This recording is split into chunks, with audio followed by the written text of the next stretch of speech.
તો સુરેન્દ્રનગર વઢવાણ શહેરને પાણી પૂરું પાડતો ધોળી ધજા ડેમમાં અવારનવાર અકસ્માત થતા હોય છે તેમજ આત્મહત્યાના બનાવો પણ બનતા હોય છે ત્યારે આવા બનાવો બનતા અટકાવવા સિંચાઈ વિભાગ દ્વારા ₹15 લાખથી વધુના ખર્ચે ધોળી ધજા ડેમની સુરક્ષા વ્યવસ્થા સઘન બનાવવામાં આવી હતી।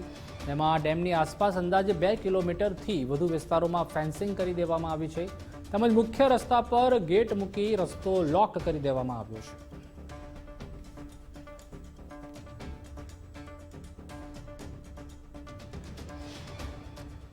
સિંચાઈ વિભાગ દ્વારા એક સારી કામગીરી એ કરવામાં આવી છે કે એ જે પાળ છે ડેમની એ પાળ ફરતી તારની ફેન્સિંગ કરી છે અને જ્યાં અંદર ડેમે જવાનો મુખ્ય રસ્તા હતા બે ત્યાં મોટા ગેટ બનાવી અને ગેટ બંધ કરી દીધા છે। ખૂબ સારી વાત છે।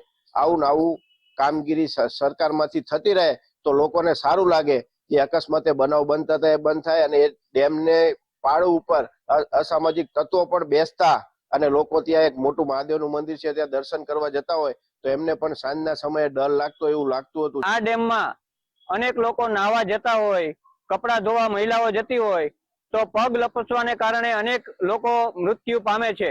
સાથે સાથે સુસાઇડ કરવા પણ અહીં લોકો ખૂબ જ આવતા અને આના કારણે અપમૃત્યુના બનાવો ખૂબ બનતા।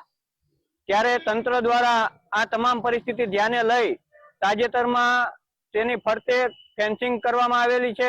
ડેમ ઉપર લોકોનું અવર જવર રહેતી હતી। છેલ્લા ડેમ બન્યા પછી લગભગ 60 વર્ષથી પશુપાલકો દ્વારા ડેમની અંદર પશુઓને પીવા માટે પાણી લોકો લઈ જતા હતા અને લોકોનું અવર જવર વધારે રહેતી હોય એવા આત્મહત્યાના અને એવા બધા ઘણા બધા બનાવો ડેમ પર બનતા હતા।